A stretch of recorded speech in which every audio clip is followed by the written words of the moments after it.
ఇప్పుడు వేదిక మీదకి సాక్షాత్తు పండ్ల గణేష్ గారిని ఆహ్వానించేస్తున్నాను.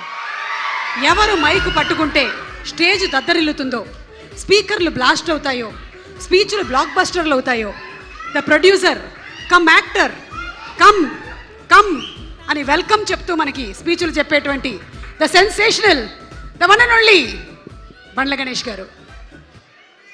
సుమగారిని నేను కన్నాంబ అని పిలుచుకుంటాను, మా సుమని, అందుకనే ఆవిడకి నాకున్న రిలేషన్ అది. Thank you. సంతోషం. గౌరవనీయులు పెద్దలు విజయేంద్ర ప్రసాద్ గారికి, నాకు అత్యంత ఆత్మీయులు వినయన్న, వినయన్న మాట్లాడమాక నా స్పీచ్ను, నాకు అత్యంత ఆత్మీయులు నా సొంత అన్న వి వినాయక్ గారికి, తమ్ముడు బాబీ గారికి, బోస్ గారికి, మా కోర్టు నిర్మాత నానిగారి సిస్టర్, మాకు కూడా నువ్వు సిస్టర్ గారమ్మ, నువ్వు మంచి మంచి హిట్లు తీయాలని మనస్ఫూర్తిగా కోరుకుంటున్నాను. అలాగే హీరోకి అందరికీ నా హృదయపూర్వక ధన్యవాదాలు. ఈ ఫంక్షన్కి నేను ఎందుకు వచ్చానంటే, నిజంగా కోన గారి కోసం వచ్చాను. కోన గారు ఎంత కమ్మని వారంటే, ఎండాకాలం తర్వాత వర్షం తొలి వర్షం పడినప్పుడు కొట్టే మట్టి వాసన ఎంత కమ్మగా ఉంటుందో కోన సాన్నిహిత్యం అంత కమ్మగా ఉంటుంది. కోన గారి గురించి ఒకసారి నాకు వినయాన్ని చెప్పాడు, కానీ ఇండస్ట్రీ మొత్తం ఒక పక్క నుండి కోన ఒక్కడే నీ పక్క నుండి నువ్వు గెలిచేయచ్చు అన్నాడు. అది కోన గారి పవర్. కోన వెంకట్ అనేవాడు ఒకసారి మనిషిని నమ్మాడంటే ఎక్కడికైనా తీసుకెళ్తాడు. ఈ మధ్యకాలంలో ఒక వ్యక్తి దాదాపు 60 పై మంది డైరెక్టర్లని ఒక పెద్ద హీరోలను ఒప్పించి డైరెక్షన్ ఇప్పించడం అంటే నాట్ ఎ జోక్. హీరోలు 100 క్వశ్చన్స్ చేస్తారు, 200 సార్లు డౌట్లు పడతారు, ఎందుకంటే వాళ్ళకి హిట్ కావాలి కాబట్టి. వాళ్ళు హిట్టిన వాళ్ళందరినీ ఒప్పించి వాళ్ళని మాయ చేసి, ఈ కథ తినండి, ఈ బాబీ దగ్గర ఇది ఉంది, ఈ సినిమా చేస్తే సూపర్ హిట్ దాన్ని ఒప్పించి వాళ్ళని డైరెక్ట్ చేసి, ఒక హరీష్ శంకర్, ఒక బాబీ, ఒక గోపి మల్లినేని, శివ నిర్వాణ, ఇట్లా మన ఇంకా ఎంతోమంది నాకు తెలియని పేర్లు చాలా ఎంతోమందికి డైరెక్ట్ చేసి ఒక మంచిని చేరవేసి ఒక సక్సెస్ని ముందుకు తీసుకెళ్ళటంలో కోన వెంకట్ గారు ముందు ఉంటాడు.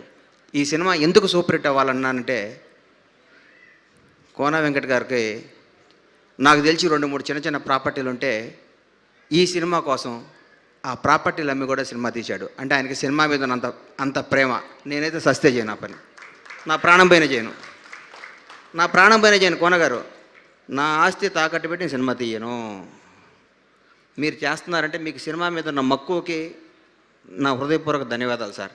మీరు సినిమాని ఎంత ప్రేమిస్తారో, ఈ సినిమా ముఖ్యంగా బ్యాండ్ మేళం సినిమాలో మీరు ఎత్తుకున్న విధానం, రోహన్ నువ్వు పైకి రా,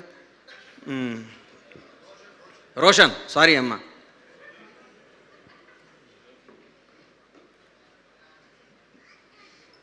నిజంగా చెప్తున్నా, నువ్వు చేస్తుంటే ఇండస్ట్రీ టాలెంట్ ఎవడో సొత్తు కాదు, ఎవరైనా రావచ్చు. చాగలలో మామూలుగా పుట్టిన కుర్రాడు వి వినాయక్ కావచ్చు, నువ్వు ఎక్కడ పుట్టావో నాకు తెలీదు, నువ్వు ఇంకో నాని అవ్వచ్చు. ఎందుకంటే నాని వాళ్ళు కూడా చిన్న స్థాయి నుంచి, ఎవడు ఇండస్ట్రీలో ఒక స్టార్ కొడుకు స్టార్ అవ్వటం ఎక్కడో రేరు. ఒక రామ్ చరణ్ లాంటి, ఒక మహేష్ బాబు లాంటి జరిగింది. కానీ నిజంగా ఒక స్టార్ డైరెక్టర్ కొడుకులు కానీ, నా వారసుడు ఒక ఆస్తి ఇచ్చారు కానీ సక్సెస్ ఇచ్చారా వినయ్ అన్న? ఎవరికన్నా సక్సెస్ అనేది మన చేతులు లేదన్న. నిజంగా నేను చూస్తే అమ్మ నువ్వు నా కొడుకు పెట్టే బాగుండేది అనుకున్నాను లోపల. గణేష్ గారు ఒక్క నిమిషం. గణేష్ గారు, ఇప్పుడే ఇక్కడికి వచ్చిన మన శ్రీ విష్ణు గారికి వెరీ వెరీ హార్టీ వెల్కమ్ చెప్తున్నాము. విష్ణు గారు our king of entertainment, our hero Shri Vishnu గారికి very very hearty welcome. Sir continue చేయొచ్చా సుమగా?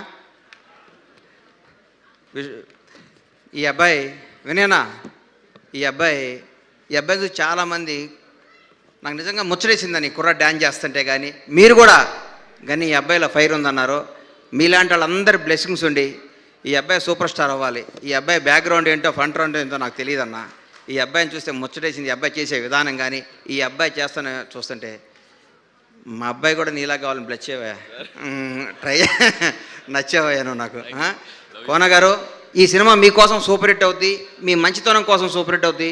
మీరు ఇంకో 10 మంది ఇండస్ట్రీకి డైరెక్టర్లను పరిచయం చేయాలని, ఈ సినిమాలో మీరు బాగా డబ్బులు సంపాదించుకోవాలని, మీరు చేసిన రిస్క్ కోసం భగవంతుడు మీకు సక్సెస్ ఇస్తాడు. ఈ సినిమా ప్రతి ఒక్కళ్ళు చూడండి. ఈ బ్యాండ్ మేళం బ్లాక్ బస్టర్ అవుద్దని మనస్ఫూర్తిగా అవ్వాలని కోరుకుంటూ సెలవు తీసుకుంటున్నాను. Thank you. Thank you so much Ganesh గారు. మీ కన్నమ్మ గారు వెళ్ళొస్తానండి. అలాగేనండి. Thank you. అమ్మో, నేను వేరే పేర్లు ఏం చెప్పట్లేదురా బాబోయ్.